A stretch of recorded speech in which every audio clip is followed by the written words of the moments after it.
नमस्कार जय हिंद दोस्तों, स्वागत है आप सभी का आपके अपने YouTube channel Vivekananda study point पर।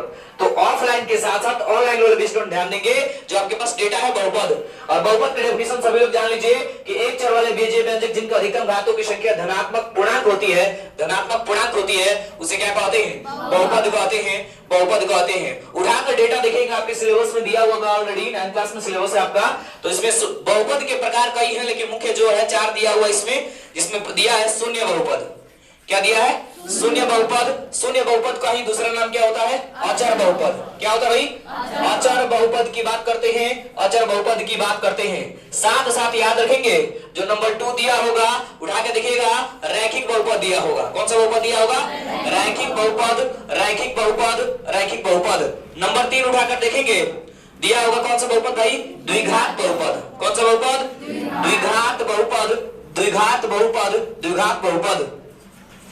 नंबर लास्ट जो दिया होगा वो दिया है त्रिघात बहुपद। कौन सा दिया है? त्रिघात बहुपद दिया है, त्रिघात बहुपद दिया है। बेटा ध्यान रखिएगा कि जब बहुपद की बात करेंगे तो बहुपद के पहचानने का ट्रिक क्या होगा, ध्यान रखिएगा। उसका जो पावर होगा, बहुपद का जो पावर होता है, बहुपद का जो घात होता है, कभी या तो निगेटिव में नहीं हो सकता है, अर्थात कभी भी वह माइनस में नहीं हो सकता है, और उसका पावर कभी भी अंडर रूट वगैरह में नहीं हो सकता है। यदि पावर यदि माइनस में है, अंडर रूट है, तो वहां से तुरंत साइड हो जाइएगा। कहते हैं कि जल्दी हटो वहां से, तो हट जाइएगा वहां से, अन्यथा वो क्या हो जाएगा? वो आपका बहुपद नहीं होगा। माइनस वाला जब रहे, पावर जब रूट में रहेगा, तो कभी वो क्या हो सकता है? बहुपद नहीं हो सकता है। तो इसका डेफिनेशन क्लियर है कि एक चर वाले बीजीय व्यंजक जिनका अधिकतम घातों की संख्या धनात्मक पूर्णांक होती है, तो उसे हम क्या कहते हैं? क्या कहते हैं? बहुपद कहते हैं। आपके सिलेबस में घात के आधार पर दिया है बहुपद, घात के आधार पर दिया है, तो इसमें दिया है शून्य बहुपद। इसी का दूसरा नाम क्या है? अचर बहुपद। इसका डेफिनेशन याद कर लीजिएगा कि वैसा बहुपद जिसका अधिकतम घातों की संख्या 0 होती है, 0 होती है, 0 को क्या कहते हैं? शून्य। शून्य होती है तो उसे हम क्या कहते हैं? शून्य बहुपद कहते हैं या अचर बहुपद कहते हैं। तो याद है ना, ये गोल रहेगा तो क्या यह शून्य है? कभी नहीं। जो 0 होगा हमेशा थोड़ा सा अंडाकार में होगा, अंडा के आकार के जैसा होगा। 0 थोड़ा सा होता है, अंडाकार होता है। ध्यान रखेंगे वैसा बहुपद जिसका अधिकतम घातों की संख्या क्या होती है? 0 होती है, उसे हम क्या कहते हैं भाई? शून्य बहुपद या अचर बहुपद कहते हैं। अगर आपसे कह दीजिए कि x का पावर 0 है और इसका वैल्यू x का पावर 0, कोई पूछे कि कौन सा बहुपद है? ये शून्य बहुपद तो है, लेकिन साथ साथ x का पावर 0 का वैल्यू कितना होता है? 1 होता है। तो 1 आपका यह अचर बहुपद के साथ साथ किसको बैक करेगा? शून्य बहुपद को बैक करेगा। कहीं भी आपको दिख जाए रैखिक, रैखिक का मतलब आप समझिएगा पावर कितना होता है? 1 होता है। इसका डेफिनेशन मुझे याद होना चाहिए कि वैसा बहुपद जिसका अधिकतम घातों की संख्या 1 होती है, उसे क्या कहते हैं? रैखिक बहुपद कहते हैं, रैखिक बहुपद कहते हैं। और साथ साथ याद रखें, द्वि का मतलब आप सभी लोग कल भी बताए थे आपको, द्वि का मतलब क्या होता है? 2 होता है। तो वैसा बहुपद जिसका अधिकतम घातों की संख्या कितनी होती है? 2 होती है, उसे द्विघात बहुपद कहते हैं। और साथ साथ याद रखिएगा त्रिघात बहुपद की बात करते हैं। त्रि का मतलब क्या होता है भाई?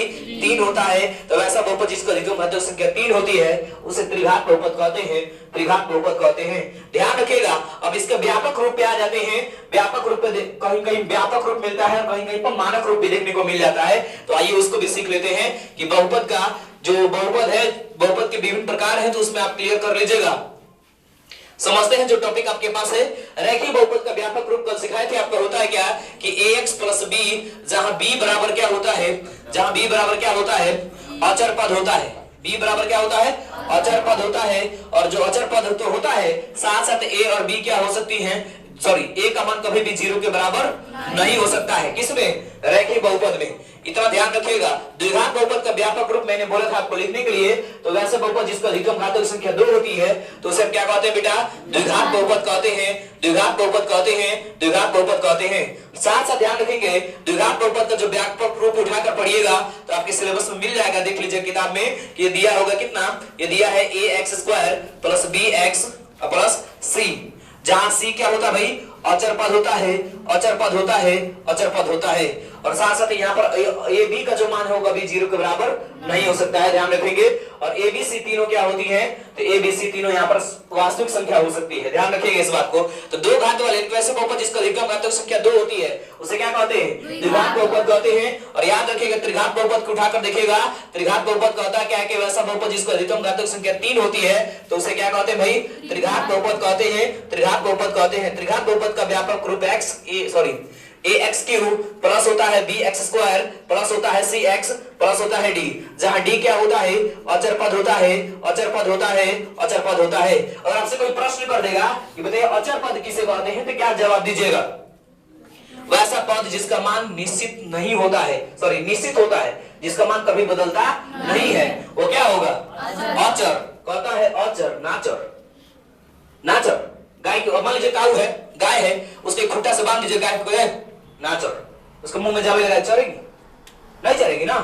तो ध्यान रखिएगा, अचर मतलब क्या कह रहा है, जो चर पद नहीं हो। अचर पद बताएंगे आपको क्या है, वैसा पद जिसका मान निश्चित नहीं होता, अर्थात जिसका मान बदलता रहता है, उसे क्या कहते हैं? चर पद कहते हैं। जिसका मान नहीं, वैसा पद जिसका मान नहीं बदलता, उसे क्या कहते हैं? इसकी पहचानने का रूल क्या है कि यह A to Z के बीच में ही आ सकता है, ABCDEFGHIJKLMNOPQRSTUVWXYZ हो सकता है। A से लेकर Z तक में कोई भी आएगा तो पहचान लेंगे वो क्या है, चर है। इसके अलावा जो भी डिजिट वगैरह में आ जाए तो समझिए किसको व्यक्त कर रहा है, अचर को व्यक्त कर रहा है। कोई दिक्कत किसी को? है एनी प्रॉब्लम? Any student? कोई दिक्कत, कोई परेशानी, कोई दुख? कोई नहीं।